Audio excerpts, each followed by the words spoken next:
great son. That was pretty good. You sounded like the Emperor, but it was pretty good. That's my favorite. Empire Strikes Back. Well, I mean, it's the best one. Well, no, there's people out there who say it's Return of the Jedi, but whatever. I love the Ewoks, but Return of the Jedi is Return of the Jedi, the reason I don't like Return of the Jedi is because of the Ewoks. What? They're fun, they're cute, they're fuzzy. I love fun and fuzzy cute things, but not when you're dealing with Darth Vader, the greatest villain of all time. Are we recording? We are recording. We are recording. Well, then welcome to episode 48. 48. Season 2. Seems like just yesterday we were barely legal, and now we're looking down the barrel of AARP. Okay, I don't know about that. Well, I'm in a couple. Oh no, I didn't mean us. I meant the episodes. Oh, okay. I was episodes. Like, dude, yeah. like the episodes. Calm down. So, how is everybody? Hashtag Pero Friday. Yes. So, we want to thank everybody for continuing to tune in. As you know, last week was our first episode of the new year and of season 2, and we had taken about a month hiatus. Bienvenido, because I know there's got to be some new listeners out there. Got to be some. So welcome to season 2. If you know you're just joining, if you're just joining the Venga bus. And you know we were a little hesitant. We were like, okay, you know, are we gonna lose? No, y'all came back with a vengeance. But you all came back, yes, and we had 3 people. Which is actually 4 people that we are going to give t-shirts to from the Que Vola podcast. Our friend with Darwin over at the Que Vola podcast, Fresh or Fresh. Who he was nice enough to give us these t-shirts for us to raffle. And 4 of you join. Have one. And we have contacted you. Yep. So make sure to get your parting gifts on. Yes. Pick up your swag bag on the way out the door. But no, everybody, thank you so much for the support and for continuing to listen to us. It really is a joy for us personally to sit down every week and record a podcast and to know that it's so well received. You know, gives us a warm, fuzzy feeling. Like Ewoks. All right. So anyway, I just want to let you know, here's a little personal note. Okay. I just want to let you know that the fact that I even sat down to recording a podcast this week was hard because I am totally hooked on Orphan Black. Welcome to Clone Club. I started watching it by mistake, by the way. Totally by mistake. Was there like a pile of leaves on it and you tripped and fell in? It totally by mistake. And how was it by mistake? Like you fell asleep and woke up and it was on? Yeah. Okay. And like when you started watching Sailor Moon? Well, no, that's another story. No. I thought she was cute. Oh, she's adorable. Tatiana Maslany. Yeah, I thought she was so cute. I'm like, look at her. Yeah. And then I was like, oh, this is interesting. And I'm like, so fucking good. And then it's funny because I'm not really into sci-fi, although I'm really into Star Wars. But sci-fi is not necessarily my number one topic, genre that I'm into. And I just started watching and I can't stop watching now. And I'm like, that girl deserves, for those of you who have not watched Orphan Black, she deserved an Emmy for every season. Oh, I agree. Because I actually forget that she's playing multiple roles. When I can't remember the names now. When she's Elena, she's an entirely different person. Completely different. Sistra. Yeah, the only one that I could see the difference is between like Sarah and Allison, the housewife. Allie's my favorite. Oh, she's crazy. Allie is my favorite. Her and Donnie. They're okay. I could see kind of like they're similar. Right. But the other characters, I'm like, it's the same girl. What's the name? Rachel. No. The Cosima. I was like, it's Calliope. What is it? No. I'm like totally like mid. Like I can't stop watching it. Okay, I didn't. Okay, so I haven't seen the last season of that show. Oh, okay. I didn't finish watching it, but I have loved that show since the first season. Yeah, and when it first came out, I was like, hooked. When you never noticed that I have a Funko Pop of Allison in my house? No. Yeah. And when we were scheduled to record this today, I'm like, that's that time I'm watching Orphan Black. Anyway, that's just my little shout out to what I'm currently up to. Yeah. So you should have given that your last soda. I should have. Nah, whatever. Oh well. Anyway, so On the news, Yes.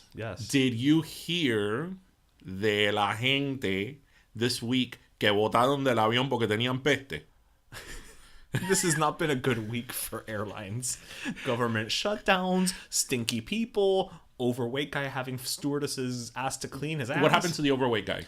Okay, so this was something. Apparently, this guy, he was flying on a Taiwanese airline, and the guy's overweight. Not that makes it better or worse or whatever, but the guy's overweight, and he basically wound up saying to the flight attendant, "I have to go to the bathroom.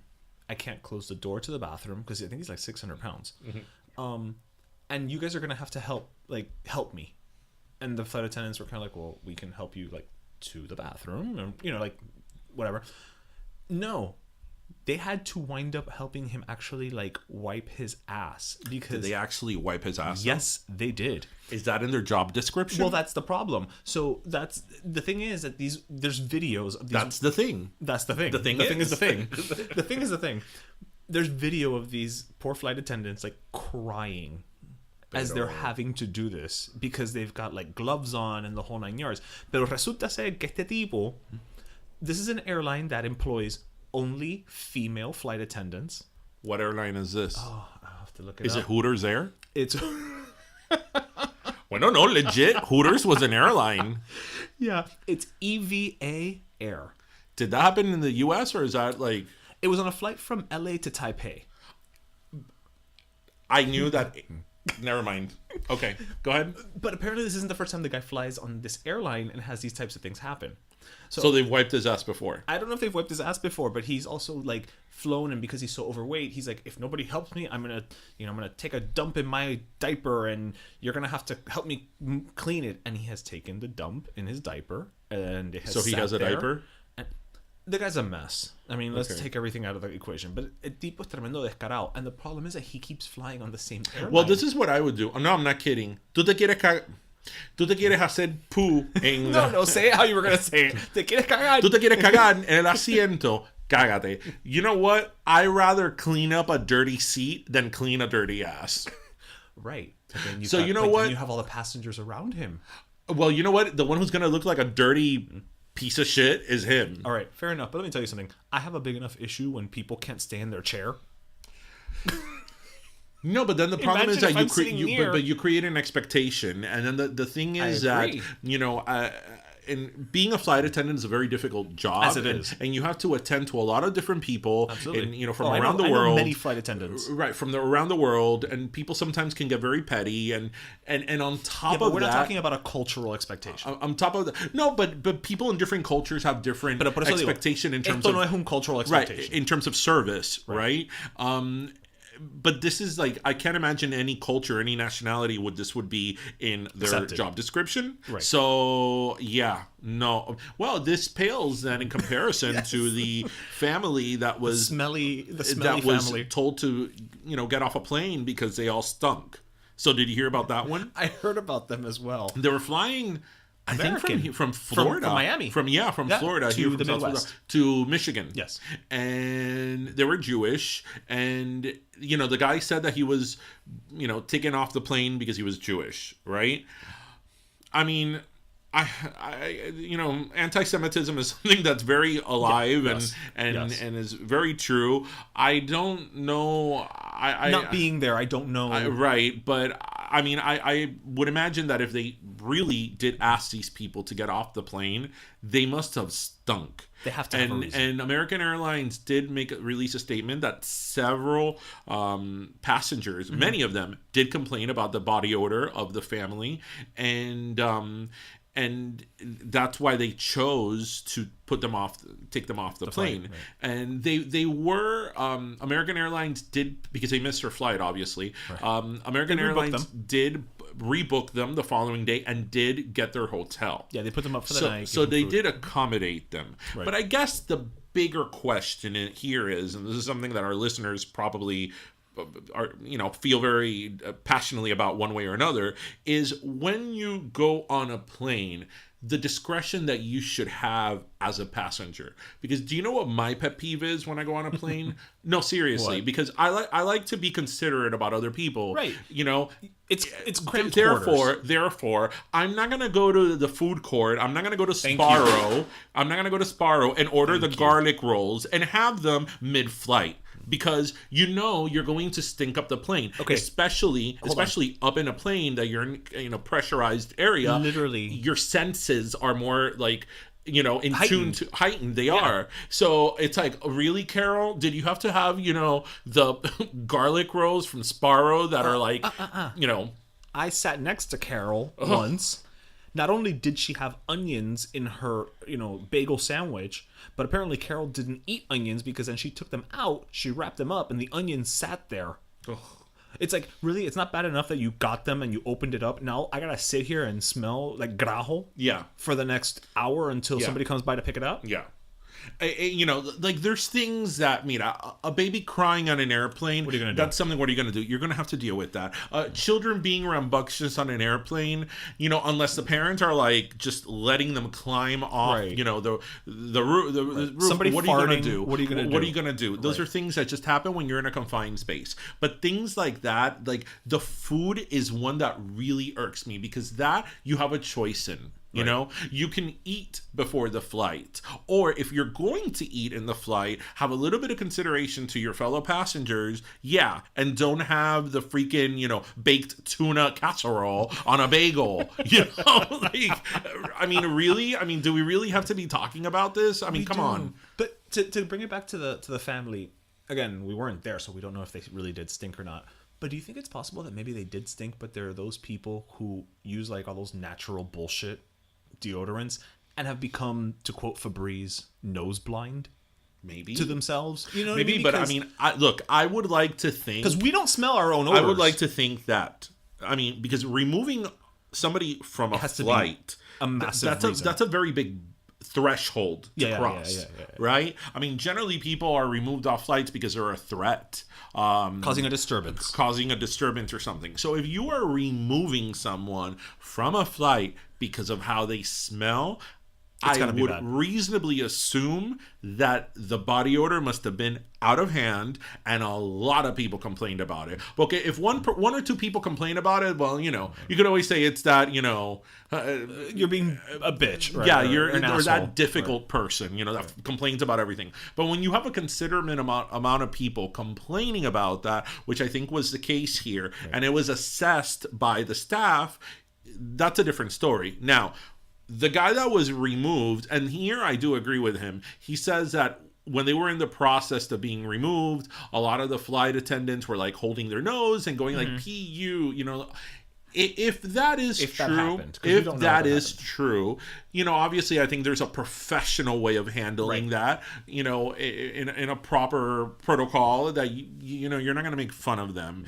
And body odor, as bad as it is, tampoco you're not going to aquiate and fall on the floor coughing like, oh my god, I can't breathe, because how bad your armpits smell. You know what I mean? It's like, just, if you're going to remove the person and do it. Be professional.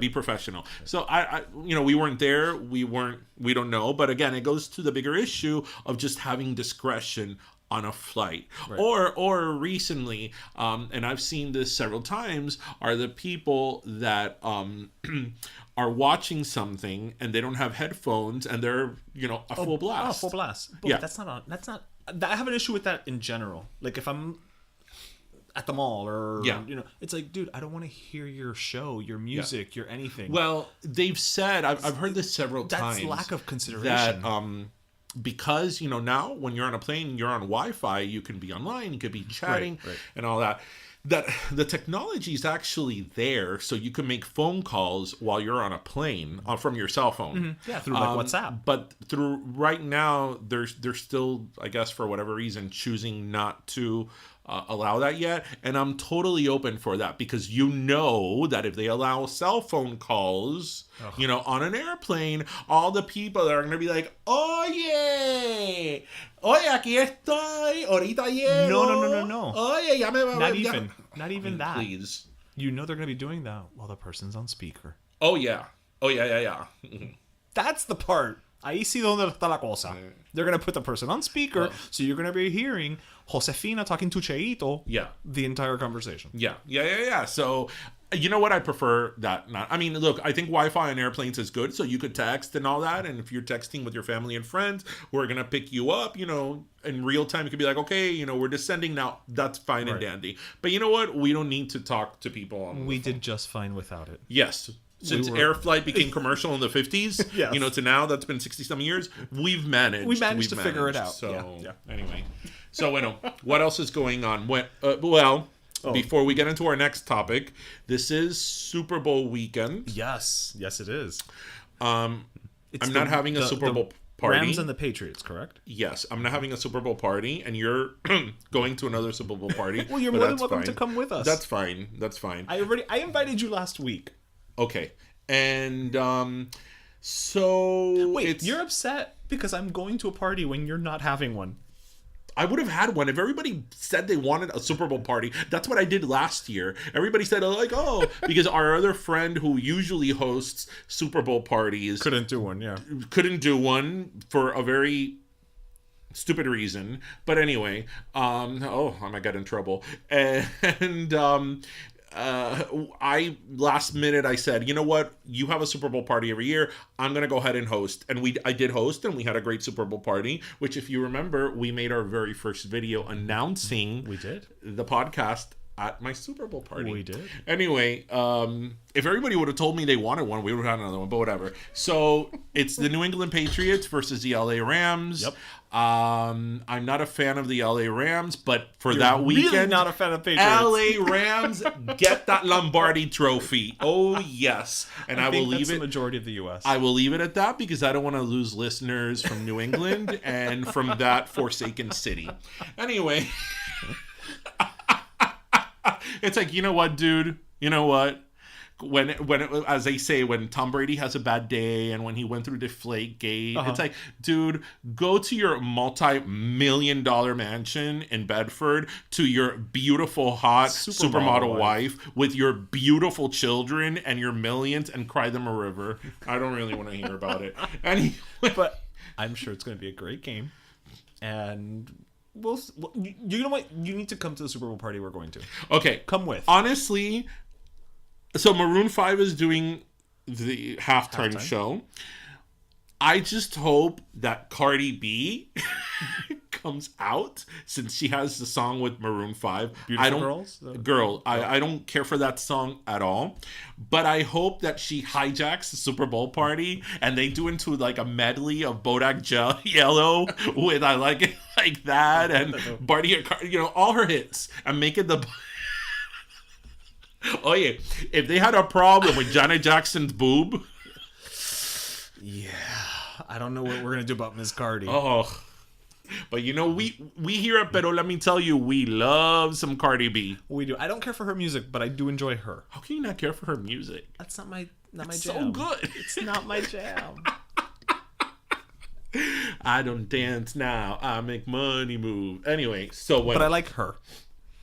Onto I guess not celebratory in a way, right? In a way, yeah. So Venezuela, yes, and as we've mentioned many times on our show, we feel like Venezuela doesn't get enough coverage, and at least not from America, not from the or US, American U.S. perspective. And I mean, in Latin newscasts, yes, but I mean, in CNN, NBC, and all that, I've said it. Yeah, networks. I've said it here before. Mm-hmm. I've purposely gone on and been like, okay, where does Venezuela rank? Yeah, and it's always below the fold. So. Things are going on in Venezuela. Maybe by the time this airs in a few days, who knows what will happen on Pero Friday. Very big week. But right now, as many of you know, there's been a crisis in Venezuela for quite some time. Yeah, but the crisis right now is with Juan Guaido, who is the interim president of Venezuela, and he is a leader of the opposition. And he is claiming to be the legitimate president of Venezuela, at least interim-wise. Mm-hmm. And what really removes this particular instance from any other controversy or another event in Venezuela since the Maduro government took over from Chavez is that it's being recognized by many countries, including the United States and Canada. Most Latin American countries have considered him the president and recognized him as the president. I believe the only countries who are recognizing Maduro are those upstanding citizens, China like and North Korea, and China and Russia. The European Union hasn't recognized Guaido yet as president, but they did make a stance that if they did not have elections in 8 days, they were going to recognize him as president. Okay. So, and I mean, Chavez is not going to have an election. Maduro, I'm sorry, is not going to have an Chavez election. is really not going to have an election. Maduro's not going to have an election, obviously. So I mean, to bring our listeners up to speed, what exactly is it that happened? So what happened is the National Assembly in Venezuela. Juan Guaido is he was the head of the National Assembly in Venezuela. Now, the National Assembly in Venezuela, to kind of try to, in layest terms, is equivalent, let's say, to Congress here in the U.S., right? Or a parliament, right? So the National Assembly is composed primarily of opposition, because the people who are part of the National Assembly are elected by the people of Venezuela. Okay. A couple of years ago, when the new National Assembly was elected, Venezuelans really hoped that was going to be it, right? That because there was such strong opposition to Maduro, and the National Assembly was composed of people that were elected by the people, right. That's it. When the National Assembly became predominantly an opposition entity, that was going to be it for the Maduro regime. But what happened was that he arrested a bunch of them. Right. He changed the constitution. Este tipo, who was like the face of the opposition. Leopoldo. Yeah. I forgot his name. Yeah. They thought that was going to be it, but then obviously Maduro, being the dictator and son of a bitch that he is, he arrested many of them for whatever reasons, made up reasons. Right. He changed the constitution to remove their power, right. And it's been the Maduro show since then. But there's a couple of things in this situation right now that are a little bit different.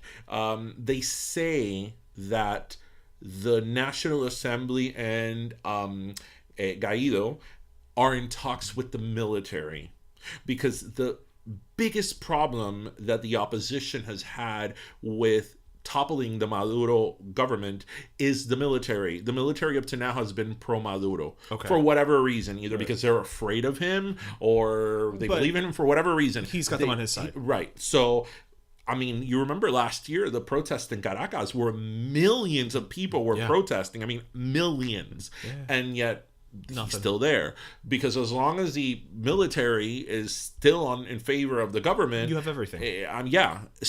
But they say that this point in time, the military has been very quiet because they're in talks with the National Assembly. Okay. Also, what makes this a little bit different, and I've been reading a lot about this and watching news coverage on this, and which actually today on CNN they had I swear to God, I thought you were going to say CBS Sunday Morning. No. Today on CNN they actually had over a half-hour show on Venezuela.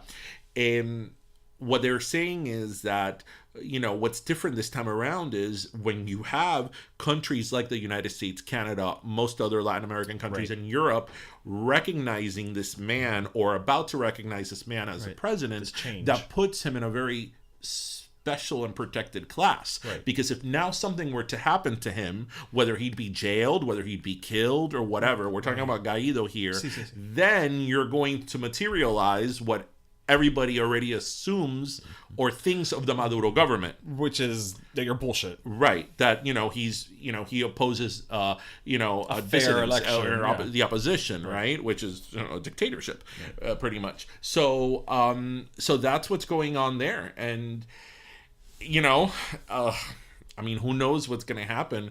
But I think that a lot of times when when these type of revolutions happen, or there's a change in government and all that, there's certain things that have to align for all that to happen. Claro. And it seems like they actually may be aligning this time around. I mean, again, who knows? But yeah, it's a real big problem. And we've spoken about that here before. I mean, I think anybody and everybody should be feel for what happened or is happening in Venezuela. But I think as Cubans, we especially, it hits closer to home. It hits closer to home because they're going through something very similar than what happened to Cuba, in the 50s and 60s. No, I mean, as we were speaking a little bit earlier, I mean, I visited Venezuela twice, in way back when, and it was just a beautiful country. Yeah, but I mean, they had one of the most thriving economies in Latin America in the oil rich. 80s and 90s. They're oil rich. They have a lot of resources. There was a middle class. I mean, there were problems there like there aren't anywhere. There was a lot of poverty there, but there's a lot of poverty in a lot of places. Right. But there was a thriving middle class, and people did live well. Caracas was a big cosmopolitan city, and La Isla Margarita, it's just this little island. It's a beach community. It was solely tourism. One of the most beautiful beaches I've ever been to. Yeah. And every time I stop and think about, like, every year I always say, Coño, maybe este año, if things change in Venezuela, maybe I'll go to Margarita, and it's heartbreaking. Yeah. To see those images. How you go from a big cosmopolitan city like Caracas to dumpster diving. Yeah, dumpster diving. I mean, that's how it is. Because we always assume that when you see people like dumpster diving and all that it's in third world countries and developing countries, but no, I mean here you had this huge cosmopolitan city, and that's what a lot of people have been resorted to. So let's see what happens. I mean, it's something that hits close to home, and hopefully they have better luck than Cuba did. Yeah, this is true. So our guest talking this about week, close to home. Our guest this week. So here at Pero Let Me Tell You, we have been very lucky that we have interviewed some great people in the past year, and some people that have become friends of ours, people that have supported us. I mean, we've gone on and on and on how appreciative we are about our guest. But our guest this week is someone, as I kept saying in the interview, it's not every day that you get to interview someone and sit down and talk to someone that you grew up watching on television. And we were able to do that this week. My eyes are watering just remembering the interview. Like, I'm such a softie. Yes. We got to speak to somebody who, and I say this in the intro, everybody knows, but nobody knows. We got to speak to Sonia Manzano, and there's probably like 3 of you who know who that is, and the rest of you are like, Sonia King? Yeah, chances are you grew up watching her educate, live, laugh with a bunch of Muppets on Sesame Street as Maria. Yep.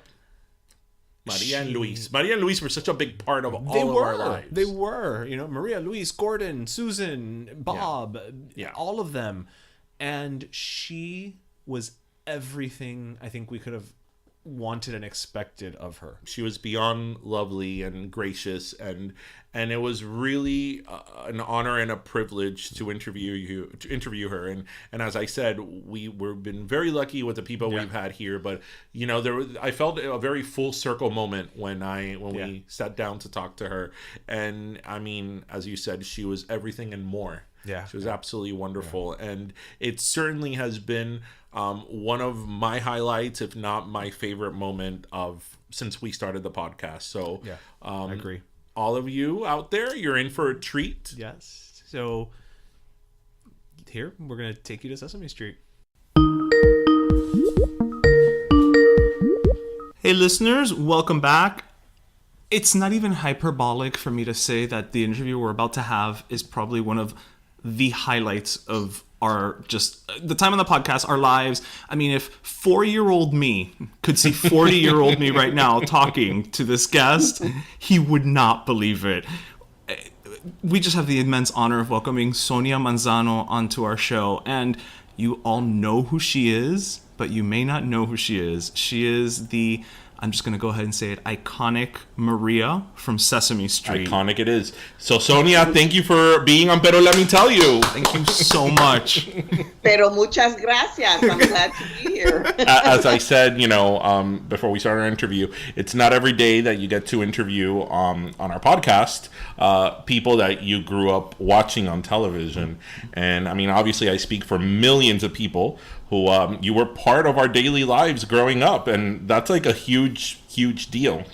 Oh, thank you. Thank you so much for saying so. And it's certainly kudos to the show Sesame Street that was able to stay on the air for 50 years will be our celebration this year. I left in my 44th year, but I'm involved in some interviews and some celebrations. So the fact that it's been on so long is quite a thing. Well, you're part of the history. Yeah, I mean, you are the history. So let's go back to the early years. So you were a young actress in New York City? Yes, I was about 22 years old. I was doing a show called GodSpell. Yes, I know. I was in the original company of that, and I was minding my own business, doing my little show in the evening, and really fascinated by Sesame Street, even before I was on it. And I got the call that they were going to expand the cast to include some Latinas on it, because I don't know if you know, the original target audience was African American children, and then they decided to expand the cast. So that was in the early 70s? That was in the early 70s, and I'll just take this as an opportunity to say how important it is to be socially involved for young people, because it was young people, Mexican American activists on the West Coast, that said to Sesame Street, you have representatives for the African American community. How about some representatives for our community? Right. So when Sesame Street said, okay, thanks for reminding us of such a thing. And that's how I got cast. And Emilio Delgado from the West Coast got cast as Luis. And that's really important. Something that we really stress here a lot is, representation matters. Obviously for us, we're just, we're two Cuban American guys who grew up in Miami. So we grew up surrounded by people who look like us in a city where a big chunk of people did look like us. So I think we kind of took it for granted a little bit until we got older, what that really means. Because, I was watching you and Luis, and it was like, well, of course there's Hispanics on Sesame Street. Yeah, of there's Hispanics in our neighborhood. Who are the people in your neighborhood? It seemed very natural.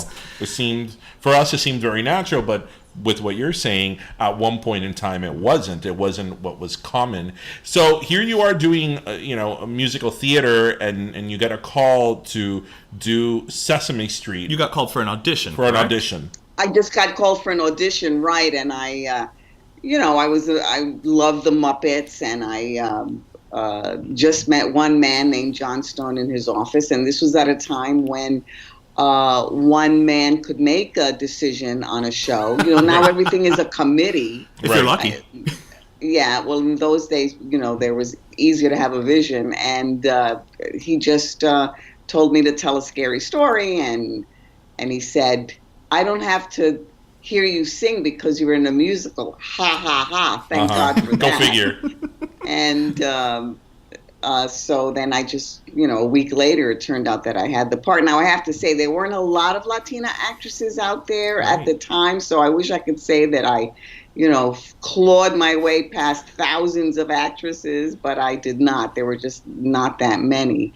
And I got the part of Maria, and it was very important to me. When you're 22, nobody can tell you anything, but in retrospect, you know it all. And certainly a little bit at that time. I was born and raised in New York, and in the 50s, I was born in 1950, and I watched so much television as a kid and never seeing anybody but Desi Arnaz on television. Right. Yeah. He was the first. He was the first and only, and I used to when he used to play the conga, it would be like, yeah, those guys were wearing all those ruffly shirts and everything, but he got some licks in sometimes, I think. And they didn't always play him for the stereotype either. He was the foil. Right, he was a foil, and and it was, he's all this criticism that has come after, but he was the only one really, and so it was very curious to me. It was only him and all the Mexican movies my mother used to take me to, and I was aware of Maria Félix and all those fabulous Mexican actors. But the rest of the time it was Father Knows Best. Right. So yes. So I wonder. So here you are, 22 years old, and taking a role on Sesame Street and public television. At the time, I believe Sesame Street had only been around for a couple of years, right? Yeah, 2 years. Yeah. So did you know what you were really stepping into? Because obviously at that time, who knew or who foresaw that Sesame Street would become the icon that it did? So did you have any idea of exactly what you were stepping in terms of the legacy that this would have at one point? Absolutely not. And you have to remember that a lot of stuff was going on in 1969. There was a war in Vietnam. People were marching. Women were burning their bras because they wanted to join the workforce. So the civil rights movement was going on. So there was all this social turmoil going on all over. So, we were going, oh, we're going to get rid of all these racists and we're going to educate all these inner city kids and everything was going to be accomplished. It was an idealistic time, I think. And even President Johnson was going to create the Great Society. And so, it was part of that whole feeling of America that Sesame Street happened. Certainly, I did not know the impact that it had. And they didn't know. They didn't know that kids were going to start picking up letters and numbers while they were in diapers. In those days, kids went to school at 5 years old and maybe were taught the alphabet at 6. Wow. Here Sesame Street is showing that kids were picking it up, at 4 years old. Yeah. So, everything else. Teachers were saying, what the heck? Now what? So, it changed everything in ways that they couldn't even keep up with. And one more thing I might add, public television was new too. Right. Really? It was called Educational Network. It didn't have the name that it has now, but it also was a new idea. Public television, that people should have no commercial-free stations was a new concept. Right. Wow, right. Fantastic. Now, I'm going to kind of skip around a little bit only because I know that you just said you watched TV and you had, all the movies. I also, I did a little bit of research and I listened to your interview with Michael Ian Black, which was a fantastic interview. In it, you mention, that your love of Charlie Chaplin. How did that impact your acting, your time on Sesame Street? I remember the skit of you dressed as Charlie Chaplin, on Sesame Street. It's like I close my eyes and I see it in front of me. Just one of the many images that are just emblazoned in my mind. Did that have an impact on you? And to say that's what I'm going to. Charlie Chaplin had such an impact on me. I will begin to tell you a little bit. There was a lot of acting in those days when I started out that was method acting, and you had to feel it, and you had to, I never knew if I was really feeling it or if I was, succeeding. And then I met one of my college professors introduced Charlie Chaplin. Now, of course, the world knew about Charlie Chaplin, but I hadn't really focused on his movies and really and the slapstick and the stories mostly. And what was so remarkable to me was that I could laugh. And some of the stories were so sad. Mm-hmm. And, the great dictator and the fact that he was in love and he was always pushed around, but he made you laugh. And that feeling of pathos, I realized, is something that I love. And also, I attribute it to the fact that I had a very trying childhood. I was raised in a home filled with domestic violence, but there was also humor. I mean, we laughed a lot as well. And you wonder how could those two things coexist? But the fact is that they do in life. And I think Chaplin summed that up. I was very attracted to it. Yeah, and I think that's something that Sesame Street has done exceptionally well also, in terms of just, you've got your slapstick and your fun times and the silly goofs, but then you have the ability to introduce a Muppet with autism. Yeah. You have the ability to, the first deaf person I ever came into quote unquote contact with was via Sesame Street. It was Linda. Yeah, Linda. And I remember she was Bob's friend Linda, and that's where I first understood, sign language that exists, and and the just infinitely memorable when Mr. Hooper passed. Yes. There's just so much pendulum swinging, but I think that's because that's what life is, and that's ultimately what Sesame Street conveys, I think. And absolutely, in no small part. Absolutely. Thank you for that. One of our John Stone, who was one of the creators and mentors of the show, said this whole thing about kids not wanting to grow up and wanting to be kids for their whole lives is baloney. The whole I'll never grow up, never grow up. See, there's that Godspell singing. There you go. You can sing. You can. Kids want to grow up, he would insist. They want to be part of the world. They want to participate as adults. And I think that he's absolutely right. I think we do a disservice to children when we don't want to put anything sad in front of them. I mean, people are to the extreme where they don't want them to read Charlotte's Web or Tom Sawyer because they're sad parts. Right.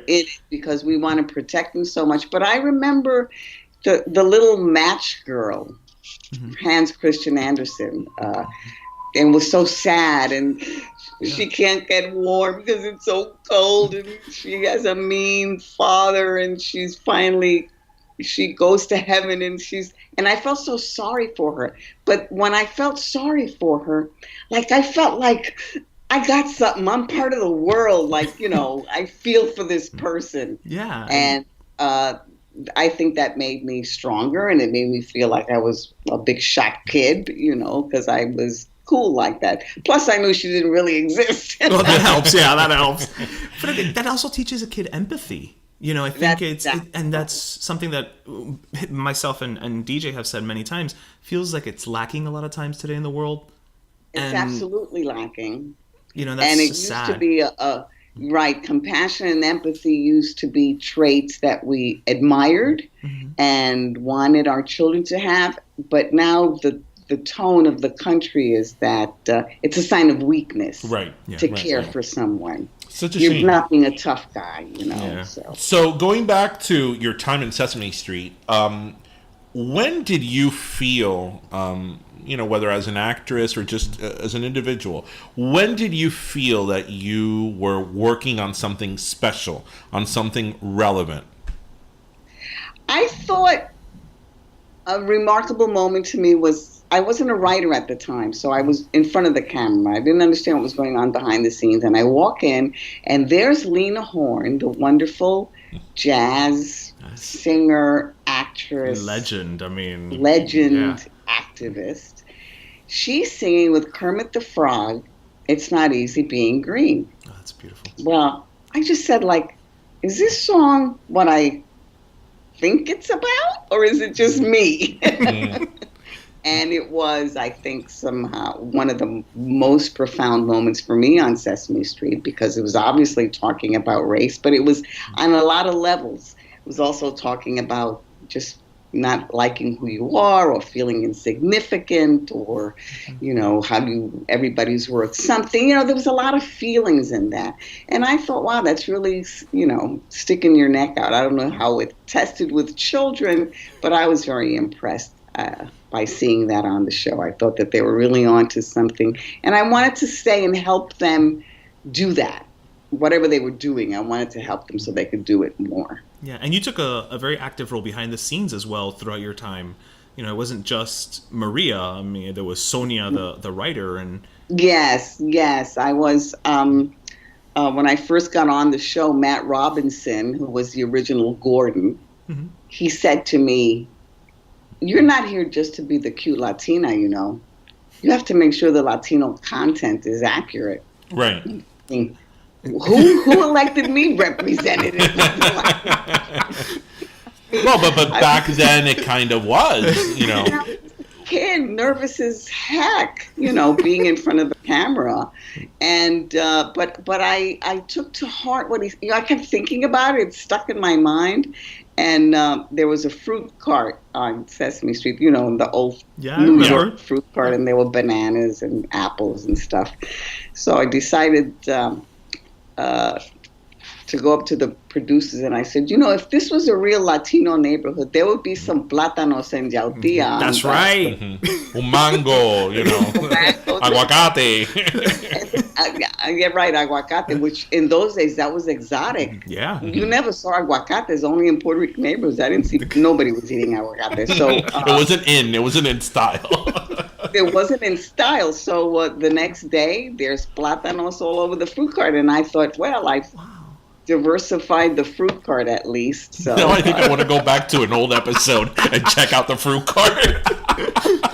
Hey, but you know what? Change starts small, right? And it's right. Little things. Everybody like has plátanos. some power, I always say to people, even if it's a little bit. Yeah. Once you were more on the production side of it and you were a writer, what was your goal to what did you want to bring to the table in terms of a writer in about the storylines that we were seeing in the episodes? Well, I was thinking that a lot of the Latino content seemed static. Mm-hmm. Like as if Latino culture is in a museum. There's a guitar and there's tacos or there's rice and beans or whichever Latino group you come from. But it wasn't growing. And as you know, growing up in Miami, culture evolves. I mean, younger Cuban people of Cuban descent, younger than you, are seeing things differently than you are. 20-year-olds, 15-year-olds. I mean, they're seeing. So it was interesting to me to show that Latino culture kept evolving. A 1950s Puerto Rican is different from a 1970s Puerto Rican, and so on and so forth. Right. So I wanted to sort of represent culture in not the expected ways. So I wrote a song called Hola, where I dressed up as Ginger Rogers to Emilio's Fred Astaire. I remember that. Because I thought it was kind of breaking the images that we were expected to see. Just as surprising it was to see me as Chaplin was interesting to see Emilio Delgado as Fred Astaire and me as Ginger Rogers singing about a Spanish word, Hola. Right. I love that twist. And I feel like, back then, to your point, it wasn't expected. Like nowadays, you kind of expect that, what's the twist that we're going to put on it to make it relevant and pop? And, you were doing that before it was, again, like aguacates, you were doing it before it was trendy. I hate to even ask this, but was there, initially in the first... I think she's... Oh. Wait, sorry. No, that and also it was a personal... expression of mine because I loved those Fred Astaire, Ginger Rogers movies when I wasn't watching Father Knows Best. I was watching those old movies on those black and white movies on television, and I just thought they were thrilling and dreamlike. They are and sophisticated. And I said, that's what Puerto Ricans are. We're dreamy and sophisticated. But in a way, a lot of times those references, as you watch as a kid, you may not necessarily know what the references are, but then as an adult, you see it and you're like, oh, wait. This is like what they did on Sesame Street. That's what it is. Yeah. No, what I was going to ask was, and I hate to even ask this, but in the first few years, especially that you were on the show, was there any blowback, any rejection from viewers, saying, who are these Latins on the show? Did you experience any of that?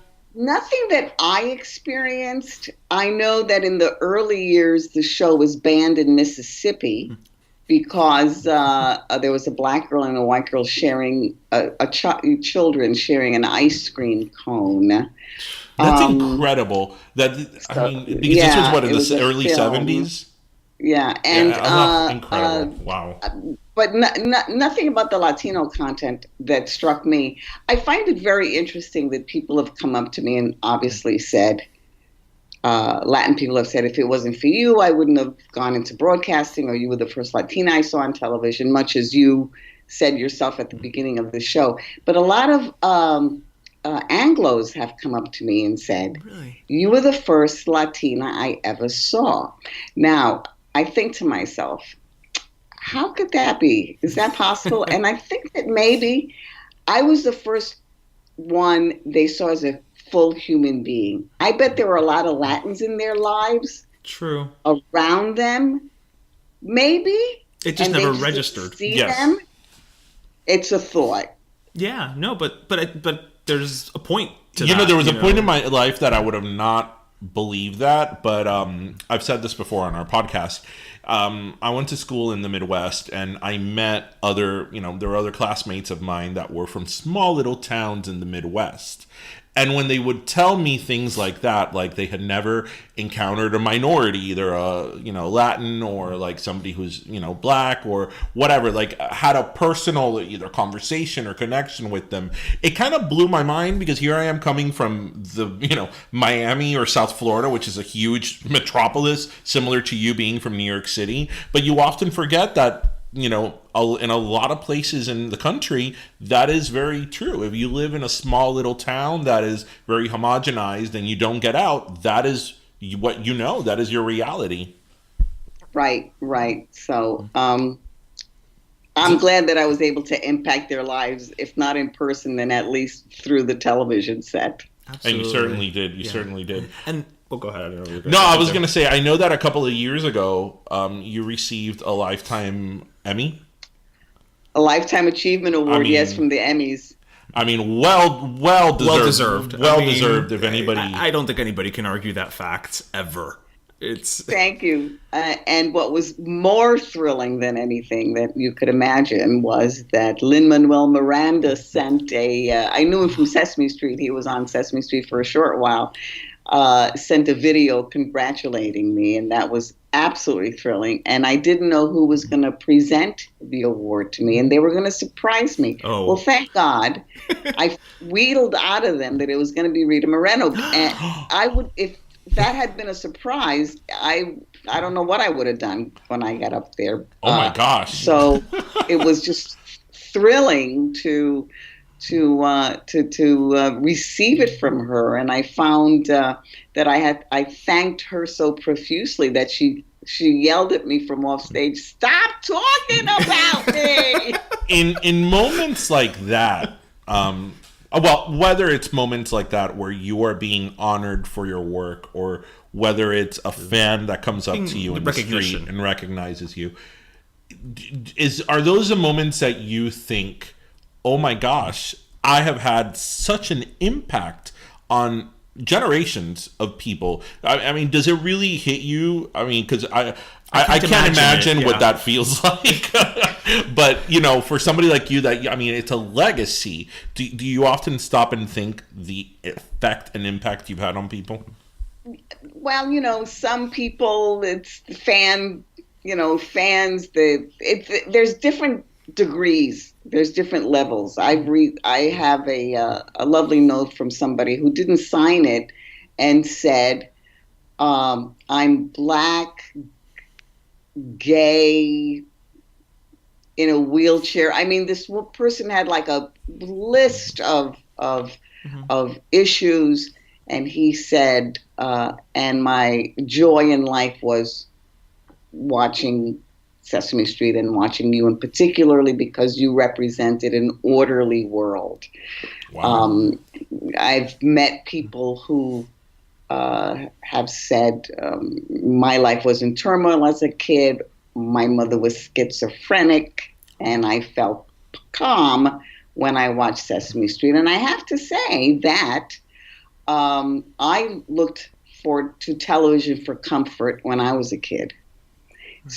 And I think that Sesame Street also offered that haven. So, whether you're escaping a schizophrenic mother, or you're being criticized for your lifestyle, or you're just a kid that likes laughing. Right. Everybody benefited from this moment, a little oasis where there was order and humor and affection. And I think that that's certainly something that I I appreciate that I was able to do. I do take credit for it. I'm not going to be falsely modest.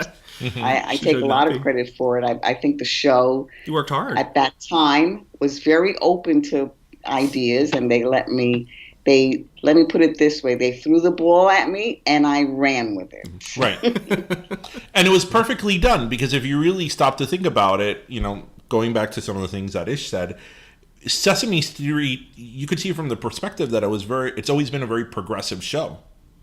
And at the end of the day, it is a kids show. It is a learning show. It is on public television. Yet that show has been able to maintain its relevancy, for generations and be progressive. So that's very hard to pull off, especially in that subtle way it's done it. Never being controversial or yeah. Right. I mean, what you just said right now is just like, and I'm glad I'm wearing glasses, because like my eyes are tearing up like crazy. Like, I mean, again, I didn't experience those things as a kid, but like, it's just the joy that you and those Muppets and that entire cast brought me as a child. Like, I can't say thank you enough. Yeah. Oh, well, you're doing a good job of it. Yeah. And I think that we really liked each other, the cast. We still see each other once a year. We get together. We get out our walkers and our wheelchairs. I'm just kidding. we sing at a hospital for children. And I think the fact that we really did like each other as people came through. And Jim Henson was a giant in his funny, unique, really quirky sensibility. Right. Yeah. And everybody was on the same page with him. Yeah. Now, I think I know the answer to the following question, but I'd be remiss, and people would probably tar and feather us in the street if we didn't ask. Who is your favorite Muppet? Who was your favorite Muppet to work with? Oh, that's a hard question. Actually, it's not hard at all. I have to say it's Oscar the Grouch. I knew it! I love Oscar. Oscar is nuanced. You don't know if you're talking to an 8-year-old or a 48-year-old. There's a lot going on there. And I like Muppets when you can't tell how old they are, when they're many things, like Ernie and Bert are many things. Right. And so he's my favorite Muppet. Also, as a writer, you need a foil, and he hates everything, so it's easy to bring in some drama. If you're doing the alphabet, how about doing the alphabet? No, what do you mean? You don't want to go A B C D E F G H I J K L M N O P and so on and so forth. You can do the whole alphabet. How can you be such a grouch but be lovable at the same time? Ask Oscar. Now that you bring up the puppets, let me share something I was thinking about Ernie and Bert, and how old are they? What is their relationships? There's stuff that goes on the internet about, whether they have an appropriate or not appropriate, or what kind of relationship they have. Right. The age-old question. How come they live together? Who's paying the rent? I mean, it's silly stuff like that. I never thought about who pays their rent. Their own apartment, and then neither of them work. But I was watching the Laurel and Hardy movie. I can't remember the exact title of it. And those two guys, Ernie and Bert and Laurel and Hardy, are fashioned the same way. And there was a time when there was a lot of two guys comedy routines. Abbott and Costello. Bing Crosby and Bob Hope, Abbott and Costello. There's a lot of that vaudeville stuff. And I somehow think that Ernie and Bert, whether they did it on purpose or not, are in that world, whereas there's somebody's always getting it over on the other one, but there's affection. Mm-hmm. Right. Yeah. That they really care about each other and can't live without each other, even though. It's funny because all that about their relationship, I don't know. I never wondered it as a kid. Like I never thought about who pays the rent. I'm like, it's just Bert and Ernie. Hey, Bert. Like, right. I didn't wonder who's paying the rent there, and do they really live alone in an apartment? But what I think is funny is that people have come up with conspiracy theories about this. Like, did you notice? I'm like, what? I'm like. They're Muppets people. I know. We're living in strange times, that's for sure. So, in like other projects that you've had, you are a very big part of my life now also, because I have a 5-year-old and his favorite show is The Loud House. And I know that you voice you do the voice for the abuela on The Loud House, which actually, even besides, before I knew that it was you who did the voice, I thought it was very interesting that there is, again, a Latino family in The Loud House. Well, that's a progressive show. They have a Latino family, the one kid who has 2 fathers. But the Latino family, and they're very unapologetically Latino, and there's even episodes where they try to mesh, like, I think it was Thanksgiving or the holidays, they tried to outdo each other, like who was going to have the bigger party or the bigger dinner. So I was so pleasantly surprised when I realized that it was you doing the voice, and I'm like, oh my God, here she is, like, in a new kind of reincarnation in another character. But The Loud House is a very big part of my life as well now. So that's good to hear, because it's really fun to work with those people. I really like to do that character. They're very careful. There is a writer who's on the show. His last name escapes me at the moment, but his first name is Lalo, so I remember that. And he's I love that he always corrects my Puerto Ricanisms to make sure that they are Mexican American, and so we really have a lot of fun doing that show. Yeah, the abuela's not gonna come up and go bendito. Right. So, I was also doing a Judge Gloria Pepitone on Law and Order SVU. Oh, I was going to bring that up because I'm a big SVU fan. So imagine my sheer delight when I saw you there. I was like, oh, she left Sesame Street and got her law degree. I know. And somebody tweeted to me, why don't you throw the book at Oscar the Grouch, give the electric chair, something like that. But you also have a really great, career as a writer, not just on TV shows, but I mean, you write children's books. You wrote, as you mentioned earlier, you may have mentioned earlier, your I don't know if to call it an autobiography or a memoir, Becoming Maria. It's a memoir, really, because it's sort of the way you remember things, and it's called Becoming Maria, Love and Chaos in the South Bronx. And before that, I wrote The Revolution of Evelyn Serrano, which took place when the Young Lords. It took place in 1969. As a matter of fact, I was talking about the social upheaval. It was the first time that Latinos were on the political map. The first time I became aware of politics in Latins, when the Young Lords took over a church in El Barrio, and I focused on that era when I wrote the book, and I couldn't help putting a little tongue-in-cheek joke in the book that when the Young Lords take over the church, they have a television set, and one of the characters says, "Oh, great! Now we could watch that cool new show, Sesame Street." I love a plug. This is kind of like a trivia question, if almost. When you retired from the character of Maria, I think it was 44, 45 years that you had been doing the role. 44. Is there any other actor that has done a role that long? It escapes me, but I can't. Bob was on the show from the beginning. Okay. So he would be 45 years. He would be as long as, he has played Bob as long as the show has run. Right. Okay. Because I can't think of too many actors that have done a role for over 40 years. I mean. No. And I think it's part of the reason we were able to was that, as the same way that Sesame Street wanted to show real life, they were comfortable with us aging on the air. Right. Whereas Maria didn't get switched every 5 years. Yeah, I could be the ingenue, and then I could fall in love, and then I could get pregnant after getting married, of course, and then get pregnant. And I could have those life mark posts along the way. And they thought, well, that's what happens to kids see that. So, so that we were comfortable with aging publicly. Right. As we all should be. Yeah. We all gotta do it. No, but that's a good point she makes, because that's certainly not the case in most television or movies. Entertainment, really. Certainly not the case. Right. If you're the ingenue, then they get the other ingenue if that's the part. But, Right. Yeah. but Poor Eve. Yeah.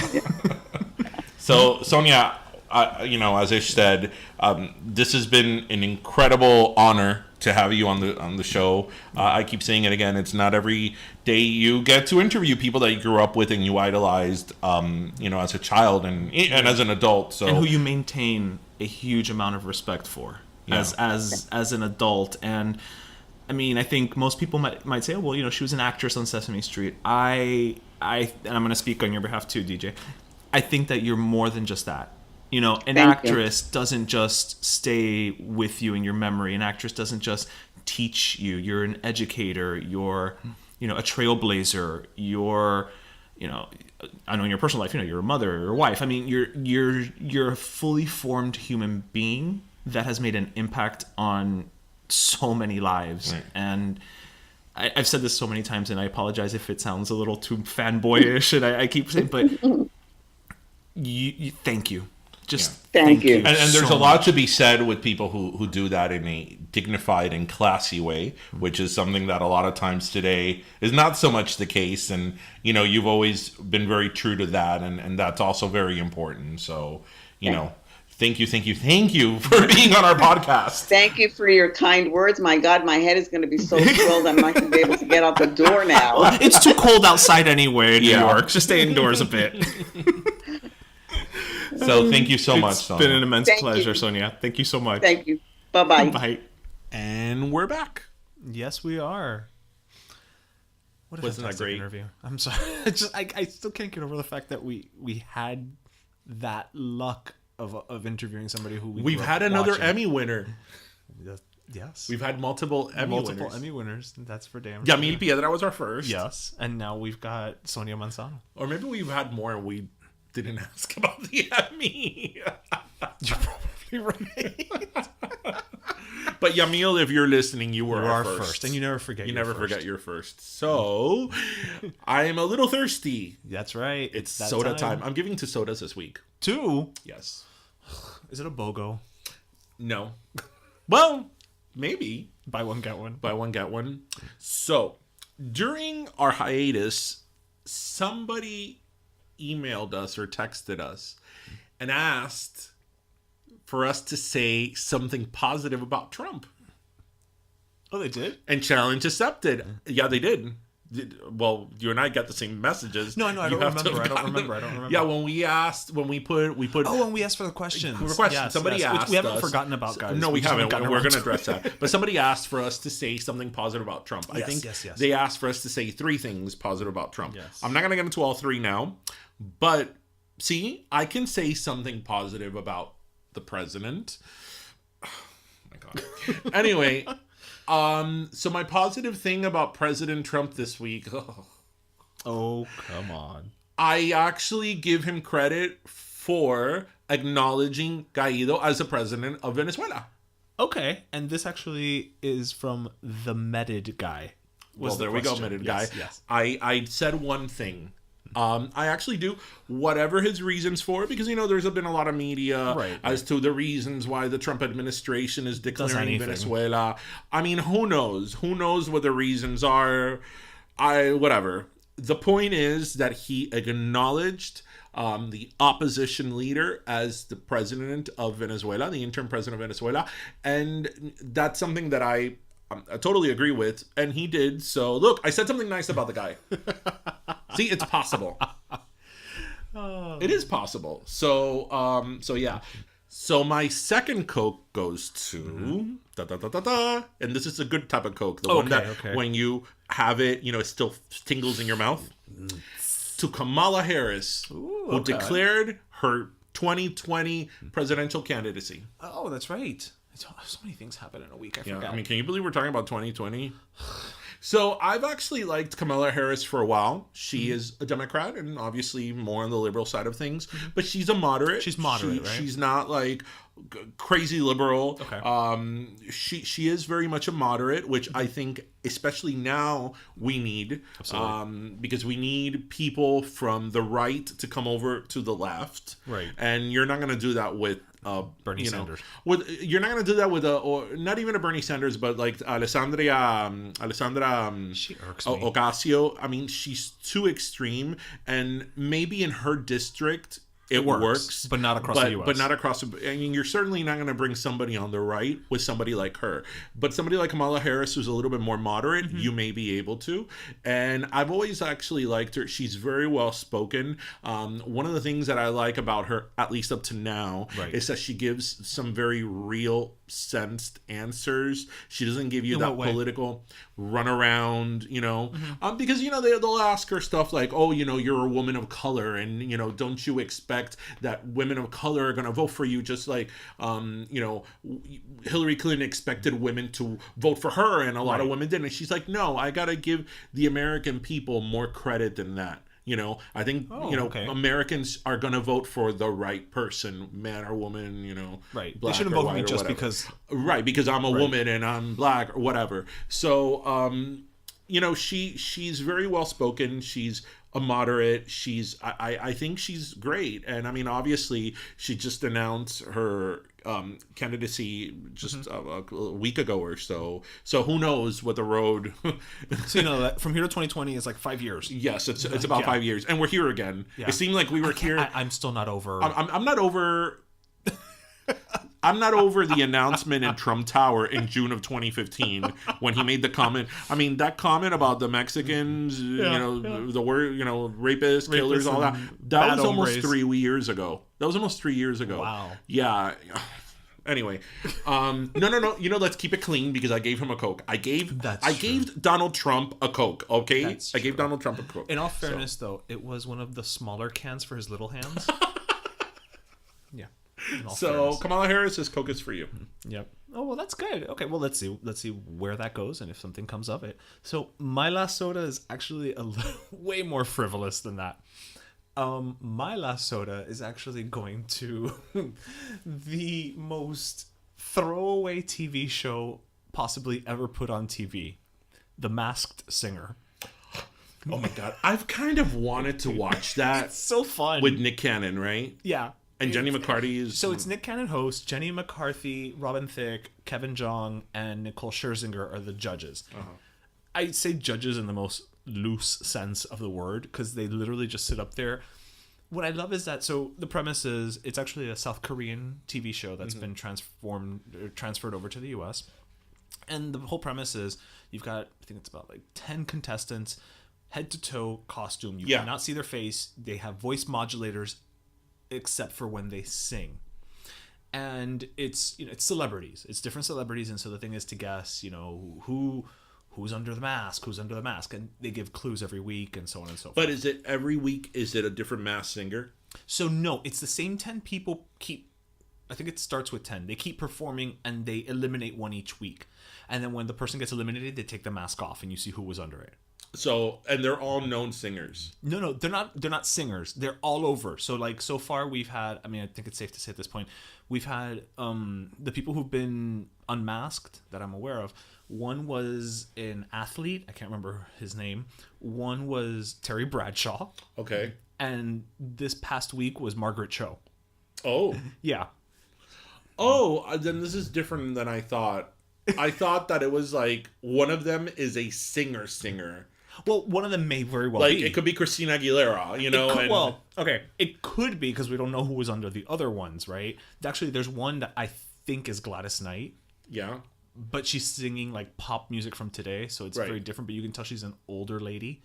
But my favorite part is like when the judges are trying to guess who's under the mask, right? Like, let's stop and think about the show, right? There's a certain, I'm not trying to dismiss anybody, but there's a certain caliber of people who are going to appear, and there's a certain caliber of people who are not going to appear, right? And so you hear them saying, it's like, oh my God, I think that could be Kate Moss under there. I'm like, I guarantee you it is not Kate Moss. Beyonce. It's Beyonce. They've said that like 4 times, and I'm like, listen, it's not Beyonce. Like I don't know who's under there. Oh my God, can you imagine if it is? But it's one of those things where it's like, No. I guarantee you that it's, it's not Celine Dion. No, it's not. I promise you it's not Celine Dion. But so far, we think that, and the costumes are really great. Yeah. I think that there's this one guy who comes out as a peacock. I think that one's Donny Osmond. Oh. You don't like Donny Osmond? No, whatever. I don't dislike him. No, I shouldn't have. Ugh. Okay, so I think that's Donny Osmond. And then we think there's this other one that's a unicorn, and we think that one's Tori Spelling. Oh, what an unpleasant surprise. So now that I've said it, if it's true... Tori Spelling has 4 or 5 children with Dylan McDermott or whatever his name is. No, not Dylan McDermott. Dylan... no, oh God, something McDermott. It's his first name is either Dylan or his last name is McDermott. But it's not Dylan McDermott. No, and it's not Dylan from 90210. No, not Luke Perry. No, not Luke Perry. Yeah. So if it turns out to be either one of those, we've got it here recorded, and you'll know that I was right. Okay. But it's it's such a. It'd be totally awesome if it's Beyonce. One of them's probably Rita Ora. Probably. Or maybe Pia Zadora. That'd be awesome. That would be great.